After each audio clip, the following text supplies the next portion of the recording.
it's Ron Knob in Allenton. We're going to talk today about the open house pancake breakfast here in Allenton, sponsored by the Allenton Fire Department and St. Lawrence Fire Company. This Sunday, October 14th, starts at 8 a.m. right here in the Allenton Fire Station. It'll run up until noon. All the pancakes you can eat, Gering's breakfast sausage, and all the other great things that go with a pancake breakfast. We're going to have a pink fire truck here in recognition of cancer awareness, breast cancer awareness this month. We're going to have a trailer that will demonstrate a fire with and without sprinkler systems and the need for them. You'll be able to have your fire extinguishers checked, and you'll get some training.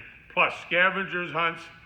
We're going to have Flash the Fire Dog here that's going to hand out stick-on tattoos for the kids and a whole bunch more great stuff. Right here, Allenton, St. Lawrence, pancake breakfast and open house this Sunday, 8 to noon, 431 Railroad Street, Allenton.